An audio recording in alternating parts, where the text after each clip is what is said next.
Excellencies, friends, colleagues, I'm particularly delighted to welcome you all this morning to what we hope will become our annual conference for the Center for Middle East Studies, which is looking at the prospects for 2017. In 1930, whilst reflecting on the fascism that had gripped his country and Europe, Antonio Gramsci would state, "We are living in a time of crisis. The crisis consists precisely in the fact that the old is dying and the new cannot be born. In this interim, a great variety of morbid symptoms appear." In 2016, we seem to be living in a parallel period, with the morbid symptoms multiplying for the years ahead. The anti-establishment mood is global, as is the overwhelming sense that we are living in a post-factual world where decisions are driven by emotions and where all facts can be countered and are countered immediately in the parallel world of Twitter or Facebook. From the Brexit vote to the election of Donald Trump and the no vote in the recent Italian referendum, there is a disenchantment with the world as it is. It is a broad sense of disenfranchisement by millions of people who are seeking something new, something different. With this disenchantment comes an overwhelming sentiment of turning inwards, a focus on identities and immediate communities, what many are calling an anti-globalization mood, or a move towards global greater localization, a grounding within one's immediate surroundings. The dangers of this moment are multiple. A contraction in open and plural and liberal spaces is in evidence. The sense of cosmopolitanism, intimately connected to being in the city, of the city, or a citizen of the world, is on the wane, replaced by regression to the smaller world of one's immediate vicinity. While the tools of protest are global, the realities of the struggle are very much local. The comprehensive crisis of authority that has dimmed the trust of people in all institutions is profoundly connected to a social order that represses opportunity and encourages inequality. The mere fact that exclusive political discourse and strong polarization is not an exceptional characteristic of countries or regions struggling to transition to democratic rule, nor is it exceptional to those going through armed conflict, is no cause for comfort. And while economic inequalities are important and perhaps key in this current sense of disenfranchisement and disenchantment with the world, we should not imagine for a second that ethnic grievances can simply be reduced to economic grievances, that nationalism or racism or xenophobia will simply vanish away with economic achievement. The implications for the Middle East are multiple. A contraction in open and liberal spaces has already emboldened autocrats and will fuel further clampdown on the best and the brightest in this region. We are already seeing this in the deafening silence on the atrocities in Syria and in draconian new laws that seek to quash creative energies and civil society across the region, most recently in Egypt, and the progressive strangulation of Palestinians and their hope for self-determination. For a region that is going through perhaps its most transformative moment since the establishment of modern Arab states after World War I, this is catastrophic. In no small part, this is due to violent conflicts that have flared up after 2011 and to the massive transformations in human geography, upending centuries of social bonds. Conflicts are raging in at least 9 countries, affecting more than 147 million Arab citizens. Around 17.5 million have been forcibly displaced from their homes. Disruptions of this order have tremendous implications on the future of this region, and these implications will stay with us for decades to come. There's also an expanding fragility across the region, and not just states that are in conflict. There's also a loss of hope that is palpable and profound, and we can feel it every day. We will be hearing about all of this and much, much more throughout today as we move from the global to the local and back. But as we explore together the prospect of what may come in 2017 and prepare ourselves for the best and for the worst, we must keep in mind that at no point should we be numbed into the sinister process of gradual acceptance of the unacceptable. Thank you very much. And if you will allow me to introduce our Vice President for Studies, Dr. MARWAN MUASHER, former Deputy Prime Minister in Jordan. Dr. MARWAN. Thank you, Maha. Sabah al-Khair, Excellencies, friends, ladies and gentlemen, thank you very much for coming here today for what promises to be, I think, a very interesting day to talk about both current developments in the region, but also, as Maha said, what to expect for 2017 and beyond. For those of you who are unfamiliar with Carnegie, let me first offer a brief introduction. Our first center was established in 1910. We are the oldest American think tank in the world, through a grant by Mr. Andrew Carnegie, one of the time's most prominent industrialists and philanthropists.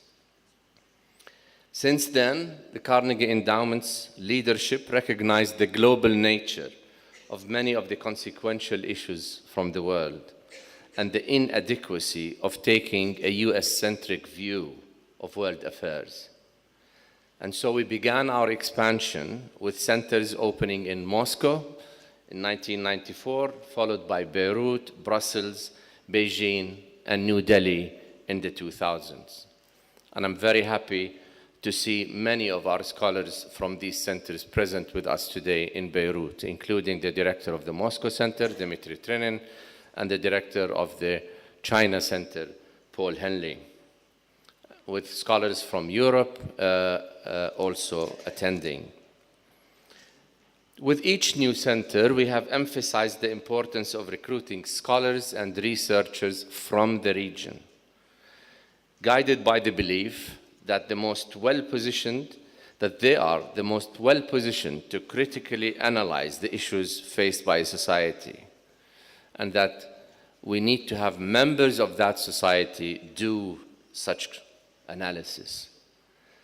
The intuition provided by this level of proximity can be worked towards offering practical and bold proposals to address those issues. And so often we do not look at the world through a US-centric view. Actually, we do the opposite. We project the views of the world and try to inform public policy making in Washington and beyond. It is also precisely this network of centers that we believe uniquely position us at Carnegie to host this conference. Globalism, both as an ideal and organizing principle for world trade, migration, and much else, has come, as Maha also said, under relatively heavier fire over the past 12 months, particularly in places that have typically espoused that ideal. It is not clear what this inclination towards isolationism will do, but it is very important that we study this phenomenon and try to project the future based on this. Here in the Middle East, 2016 will likely be remembered as a watershed moment for the region's economies. The prolonged drop in oil prices from over $100 a barrel in mid-2014, in no small part due to the policies of countries in the region, has precipitated a rethinking of the rentier systems that have dominated the region for the past decades. In fact, I will boldly claim that the age of rentierism has ended in the region. And together with it, the old social contracts under which most of the country's economies have flourished inefficiently, if you will, is coming to an end. In this set of circumstances, the most pressing risk that arises is what would occur if the reforms fail to deliver on their promises. If the old social contracts have ended, I think it is becoming clear that economic reforms alone that are not accompanied by political reforms are not going to work. They have been tried time and again in the region and have failed every single time if proper attention is not given to the needs of people that go beyond just economic reforms. A new series of uprisings, in my view, is not unthinkable in the Arab world, but this time they will happen against the backdrop of depleted state reserves that have acted in the past as a buffer. There are no buffers anymore in the region. And it is no exaggeration to say that the old rentier model is indeed approaching its end, while the new model is yet unknown to all of us. In this sense, there exists a clear divergence in views between the region's residents and policymakers abroad. As Carnegie's Arab World Horizons survey argued earlier this year, and we did a survey that included more than 100 Arab thinkers from all over the Arab world, people in this region are more concerned with addressing the endemic deficit in functioning governance structures and institutions than they are with security issues related to ISIS, for example. The old regimes, corrupt as they were able to reconcile competing claims on state resources one way or the other, coupled with cold repression for these claims that were difficult to reconcile. The regimes that have replaced them, in most part, have not exhibited yet a capacity to manage states in the same way. Whether these new governance structures will gain the trust of citizens or whether they will engage in spiraling repression will determine the region's trajectory for years to come.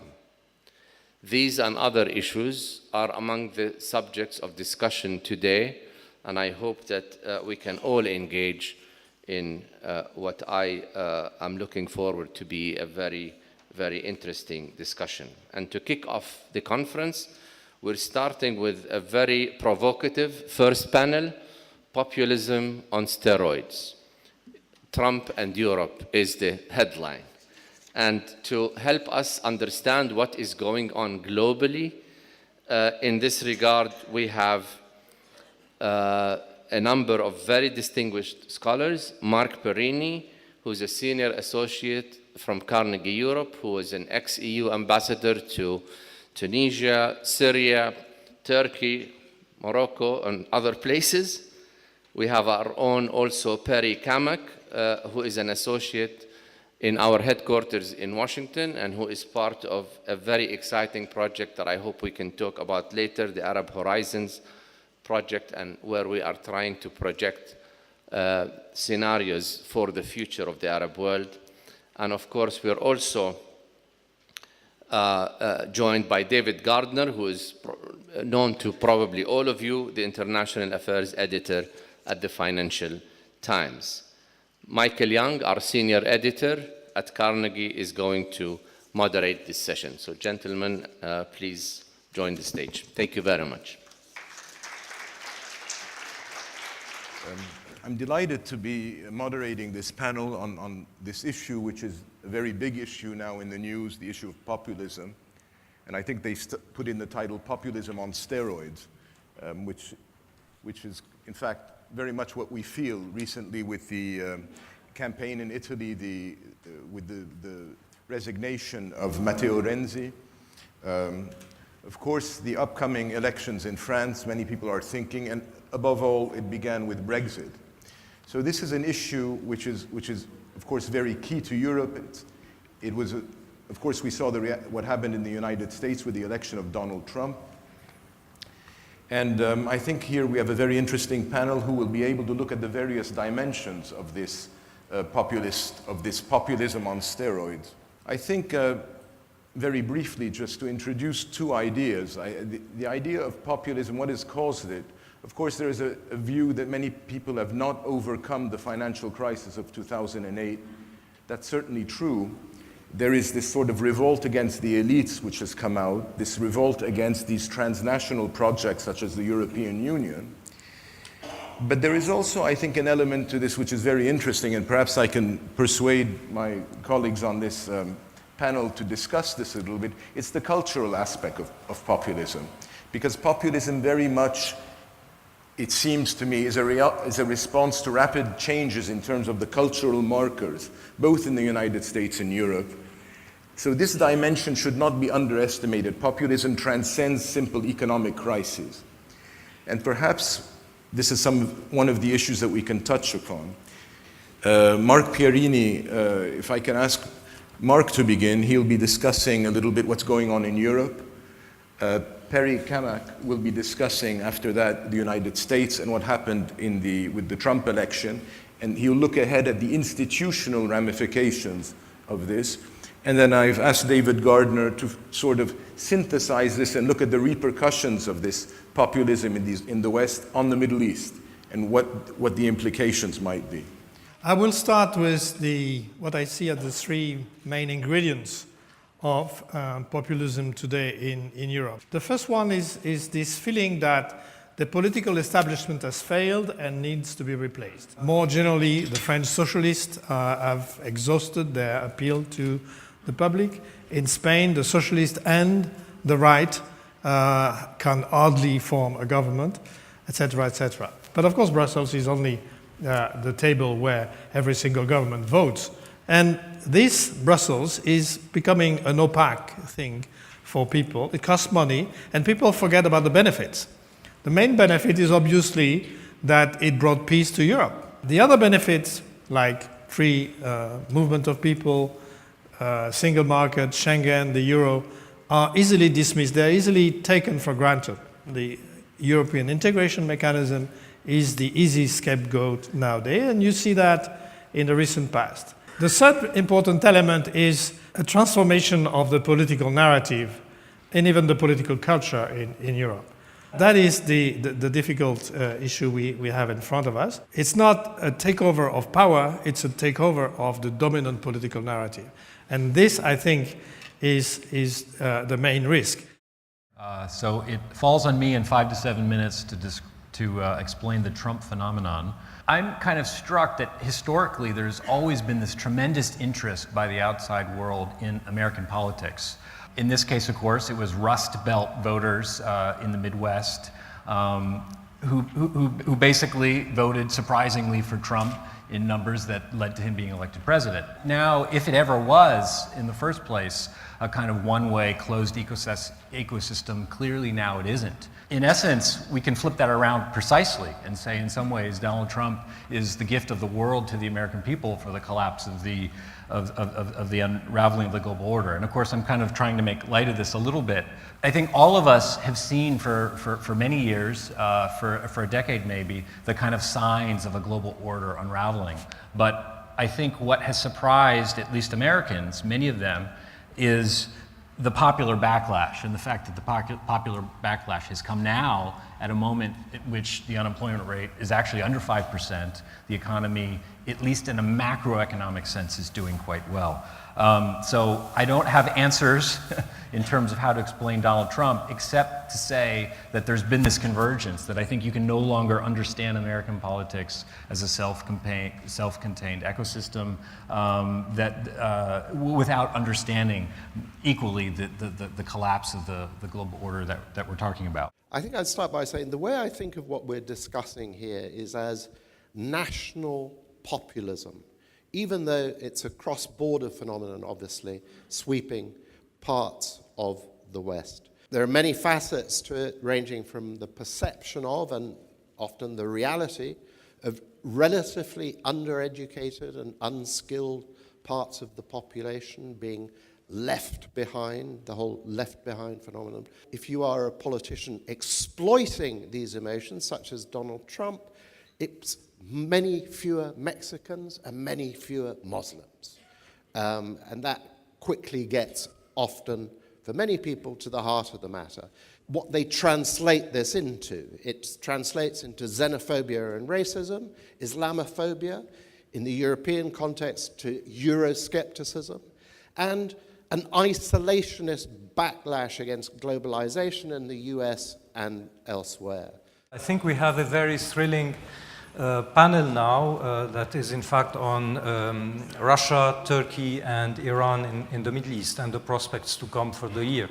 The first person I would introduce and give the floor to is our esteemed colleague Dmitri Trenin. Dmitri is quite well linked and knows how to decipher what's in the mind of the master of the Kremlin, at least for what he can know. So I will give you the floor, Dmitri, and then we'll turn to our other colleagues. Thank you. I don't think I can pretend, and I don't think anyone can pretend that they can read the mind of Vladimir Putin. There was an interesting conversation reported to me by one of the members of Putin's early kitchen cabinet. Very early in his presidency, Putin conferred with his closest aides, and the question was, do we go with the elites or do we go with the people? And they decided to go with the people. The Russian people have been moving toward post-imperial polity, and nationalism is very much the moving force in today's Russia. If anything, Mr. Putin is about two things. He is keeping his country in one piece, and he is seeking to restore Russia's position as a great power or major power recognized as such around the world. I think that there is a hope that some sort of a relationship could be constructed between Vladimir Putin and Donald Trump. The issue is to have a common language, which the Kremlin did not have with the current administration in Washington. Dmitri, thank you so much.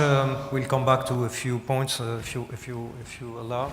Now I will turn to Iran with Karim Sadjadpour. So Karim is also, to my knowledge, very well linked on the Hill and other places in Washington, D.C. So I think that he has a good clue of what is the thinking in Washington about Iran. I'm giving you the floor for also 5-6 minutes. The big debate in Iran among the political factions, to kind of simplify, is between so-called principalists, we call them hardliners, but principalists who believe that revolutionary ideology should come before economic and national interests. And they're up against the so-called pragmatists, who are also very loyal to the Islamic Revolution and to the Islamic Republic, but they believe in order to sustain the system, you have to put Iran's national interests and economic interests before revolutionary ideology.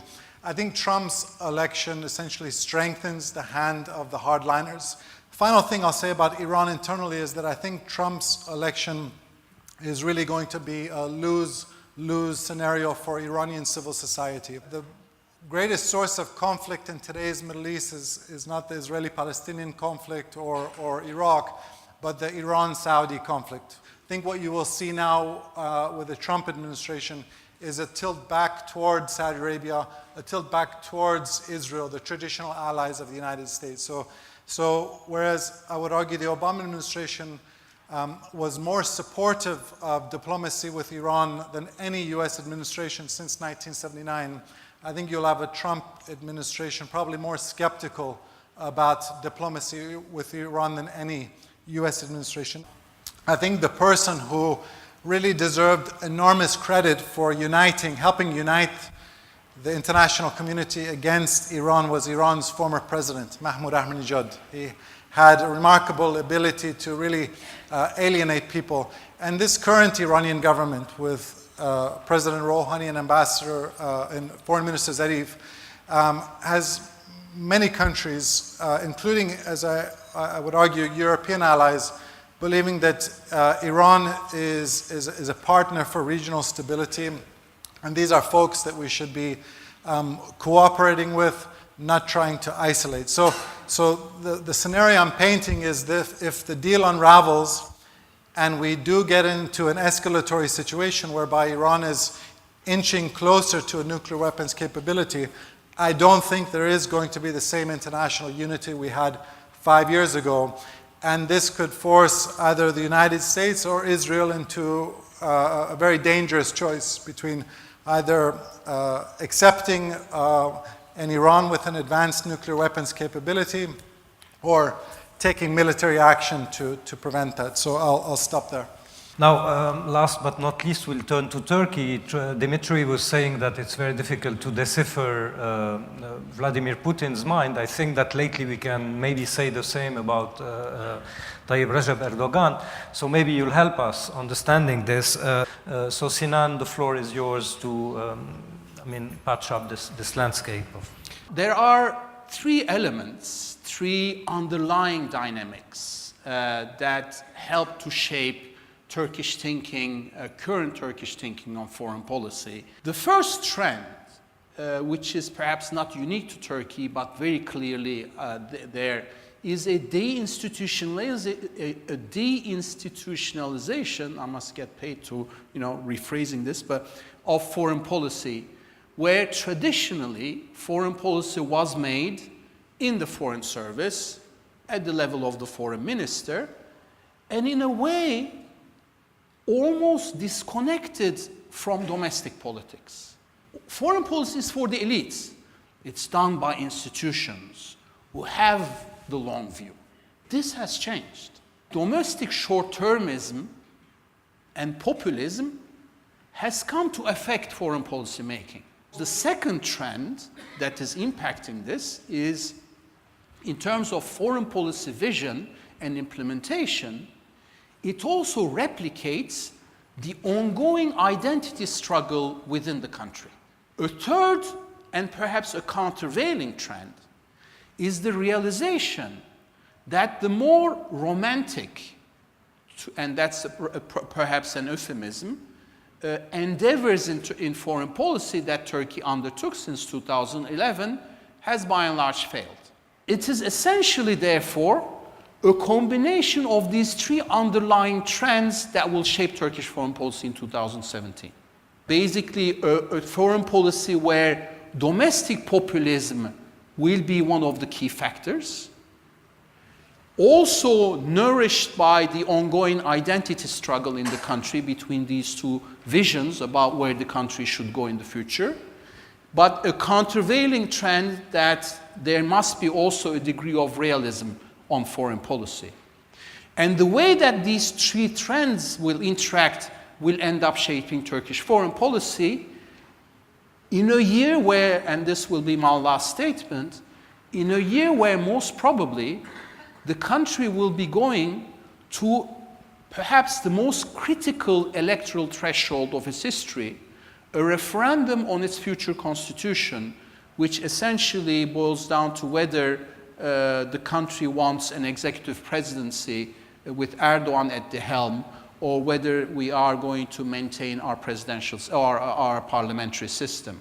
So there's reason to think that at least for the first semester, for the first 6 months, the populist narrative and the populist push will become even stronger than the two other factors. So we'll kickstart with some questions with Mr. Hanley on, until recently, Chinese scholars predicted an isolationist foreign policy under Trump, but now, following a string of terrific guy, terrific country phone calls by Trump to world leaders, and following the shocking call to the Taiwanese president recently, what kind of relations does this set off? Where do you see it going from here? My focus is really U.S.-China relations. I'm not a Middle East expert, per se. There's a huge amount of interest in China on the U.S. presidential election.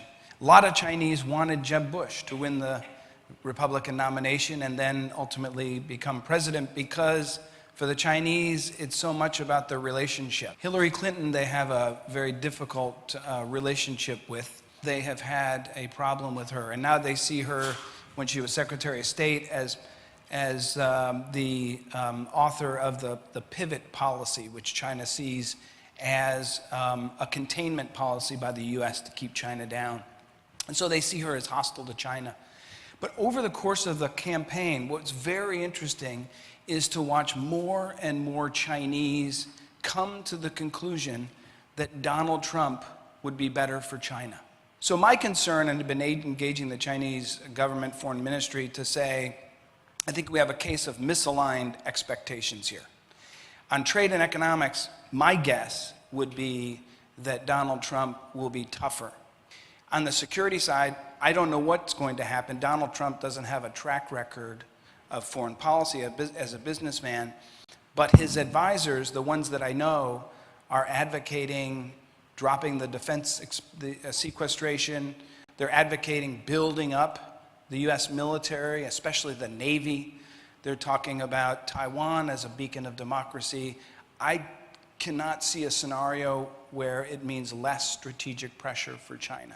But what I heard from Chinese interlocutors after that was a Chinese phrase called fang qi huan xiang, which means it's time for the Chinese to give up their illusions of why Donald Trump would be good for China. The most important element to the Chinese in their Middle East policy, it seems to me, is that they get along with every country in the region.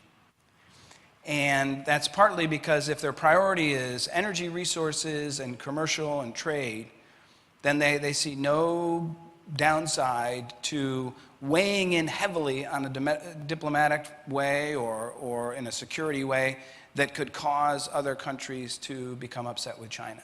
So they tried to do as much as they can. You have seen recently they named an envoy, an envoy to Syria. They sent Rear Admiral Guan Yofei, who's the head of the International Cooperation Office of the Central Military Commission. And they have some of their military here doing training and handing out humanitarian aid. I don't expect you're going to see a lot more. Those kind of things are symbolic for the Chinese to be able to show the Chinese people that they're contributing and, of course, to show the international community that they're playing a role. The Chinese are feeling much better about their place in the world. Xi Jinping, as leader, wants to return China to its place among other great powers, but they need to transform their economy. And to do so, Xi Jinping needs to establish his political power base. From China, we're going to move to Mr. Singh, and if you can just briefly give us a quick introduction to what you think would be the Indian foreign policy in 2017.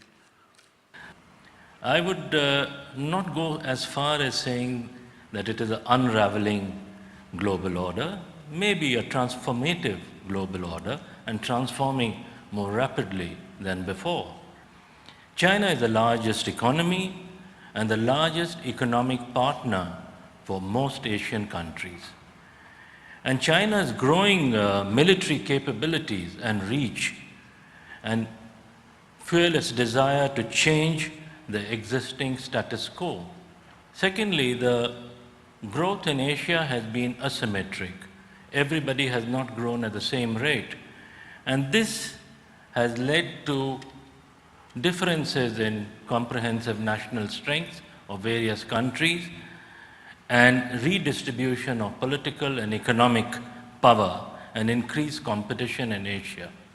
I think this has shifted the global center of power slowly to eastwards.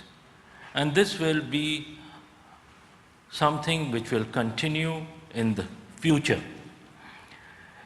In response to this, you could say that even though US progresses, but its power is in relative decline as multiple centers of power grow to challenge it. This is rising China. We had in the morning Mr. Trenin talking about assertive Russia. There will be competition to rule setting. And this relapse into nationalism, which is seen in some parts of the world, is as control of global institutions and governance becomes weaker by those who used to set the rules and who used to govern. Nevertheless, US will remain the sole power capable of effectively projecting force anywhere in the world, and also more specifically in the Middle East. And the Trump presidency is a work in progress. We'll have to see how it unfolds. But certain things it has said, which have been talked about by the speakers in the morning, will need to be seen and hoped that they do not pan out in the way that is going on. For India itself, we have a large number of our countrymen who live in this region. We have 70% of our oil and gas, fertilizers coming from this region. The GCC countries as a bloc is our largest trading partner. So we will remain engaged with this region. Now, what do we see, unfortunately, in this region is that we have conflict going on, and it's unlikely there will be a solution in 2017. And the solution can not come without the sectarian schism which is in the region being addressed. I've been given the go-ahead, time to start. As you know, this panel focuses on globalization in reverse as a broad theme. We're going to be looking specifically at oil and the emergence of a new economic order in the MENA region. Let me first just say a couple of words about what that new economic reality is, and I guess we'll pursue that in more detail with subsequent questions. But the new economic reality as of the middle of 2014 is oil prices are not what they used to be. And it is going to stay at about that level for the foreseeable future. And that is the view also of the oil exporting countries, who realize that their policies need to be adjusted. So that adjustment is already underway, and it is going to have a major impact not only on themselves, but on everybody else. So fewer exports to the Gulf from countries that export to it. And importantly, I think for other Middle Eastern countries, fewer remittances from the Gulf. But then on the other side, there's potential for a positive effect. As Yazid mentioned, many of the Gulf countries are now launching major transformation drives to diversify their economies. One concrete example I'd like to give is Saudi Arabia and the other Gulf countries are seriously looking at their education and training systems to try and enhance the skills that their populations have so that they are more attractive to private sector employment. So where is this training and education upgrade going to come from? Who is going to be involved? And it seems to me that countries in the region or experts in the region could be well poised to do that. I couldn't agree more with what Aasim said. It's a nuanced story to say what is going to be the effect on non-oil producing countries in the region. And let me just give you a few examples of where the nuance comes from. For instance, if you take the issue of the fiscal effects on countries, you would expect that especially countries that tend to have oil subsidies, fuel subsidies for their consumers would benefit from oil prices coming down. It happens that a number of countries, including Jordan and previously Egypt, I think used to put a tax on fuel consumption. So when, which is a function of fuel price. So when fuel prices go down, the tax revenue also goes down, affecting the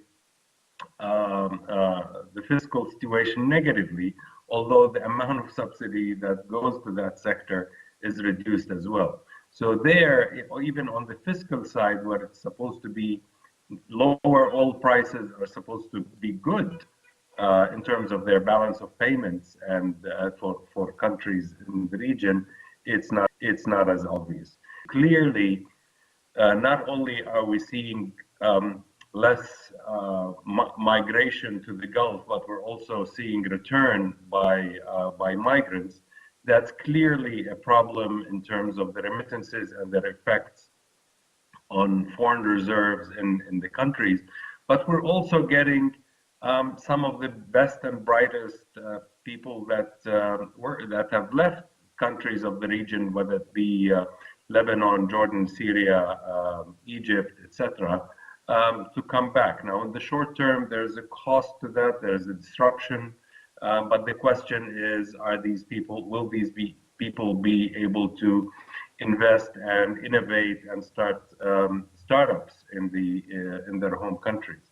But I have to say that the semi-rentier countries have also suffered the consequences of being connected to oil economies, both in terms of volatility and in terms of not being able to be competitive beyond the region because of these linkages. You know, I'm very happy as we were discussing the topic of OPEC, because what happened last week was a historical moment and is going to be remembered and mentioned in textbooks every time we talk about oil markets for the years to come. And also we are sandwiched between what happened last week when OPEC reached a deal for the first time to cut production since 2008 by 1.2 million barrels a day.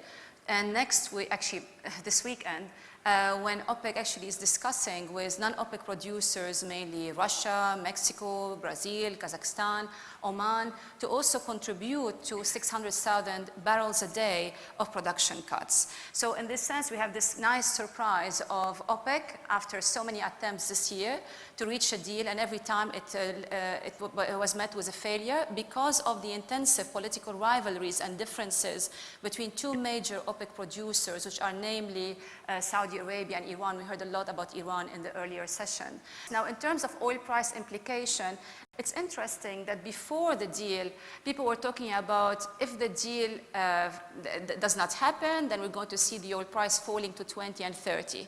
Then today, you look at the surveys in the market, people are talking about a range of $50 to $80 for 2017. Now, I think these disparities are quite big between the no-deal expectations and the deal expectations, and I don't think removing 1.2 plus 600,000 barrels a day is going to lead to such a big disparity in the prices. First of all, OPEC as an organization, I'm going to quote here the former Saudi oil minister Al-Naimi. He said, and I quote, "We tend to cheat." So cheating within the organization's members is quite common. And people are thinking that perhaps Iraq is the most likely country to cheat on meeting its commitments in terms of production cuts. Then you have the issue of Libya and Nigeria. They are exempt, but we don't know by how much they might surprise us and they might expand their capacity. Then there is Iran. Iran, we're talking about, Iran wanted to restore its production level to pre-sanctions.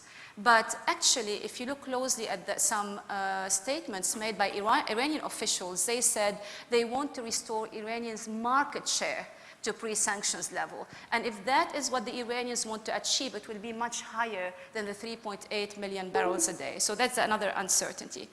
Now, outside OPEC, yes, people are excited about Russia's promises that they want to cut 300,000 barrels a day. But Russia is not the first time that they promise.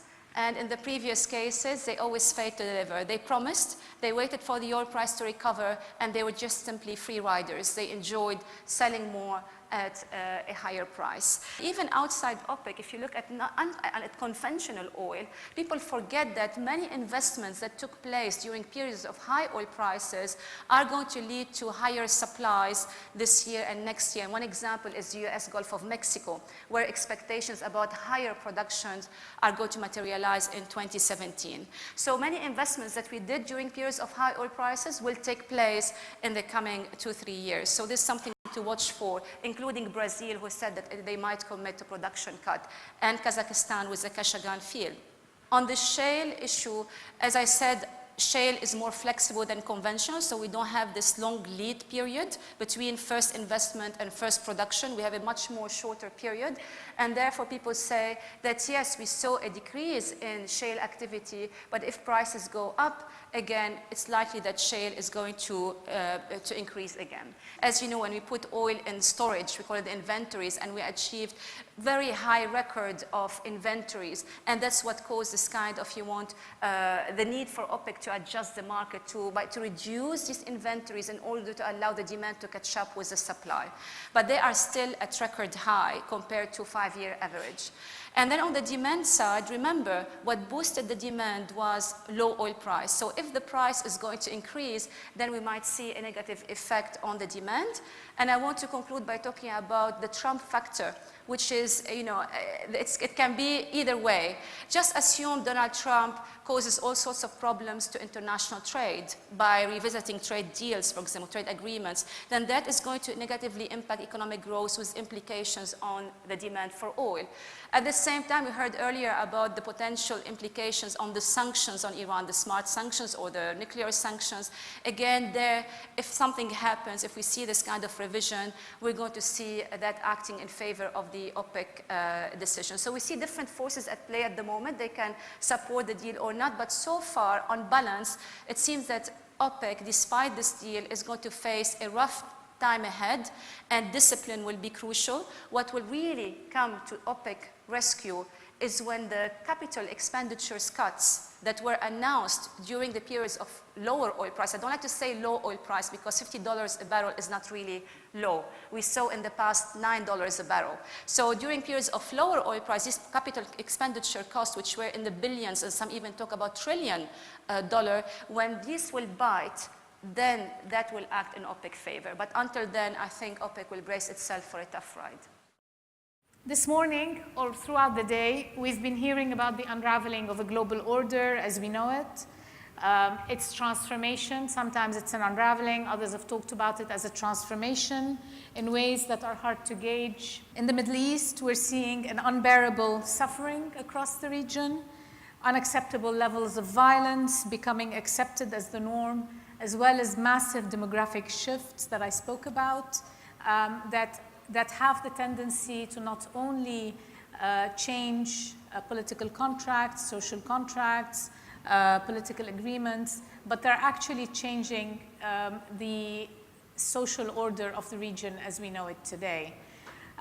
It's threatening social cohesion, it's undoing centuries of coexistence.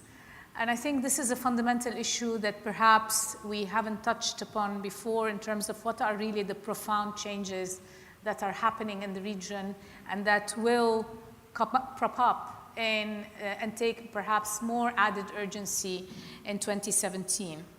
So in this fireside chat with our Vice President for Studies, we will discuss the impact of all of this will have on the Middle East, everything we've discussed this morning, where the old is rapidly disappearing and we're not sure quite what will replace it, and what prospects we see ahead of us.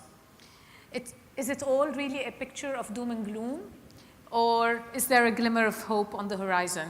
Is there perhaps a silver lining that we're just not seeing at this point? We don't have much to judge Mr. Trump on other than what he has said during the campaign, and what he has said frankly, has not been terribly cohesive. On one hand, he is with Mr. Continuation of the Assad regime, and has basically given Russia more of a carte blanche to do what it wants in Syria. But on the other hand, he has a very hardline attitude towards Iran. How does he square the two is not easy to discern. On one hand, he said he wants to solve the Arab-Israeli conflict. On the other hand, he said that the embassy should be moved from Tel Aviv to Jerusalem. It will be interesting to see whether the Gulf states will welcome his statements on Iran or condemn his statements on Islam. So Mr. Trump, I think, does not understand the nuances of foreign policy, does not understand the nuances of this region. And unless he miraculously produces a Secretary of State who is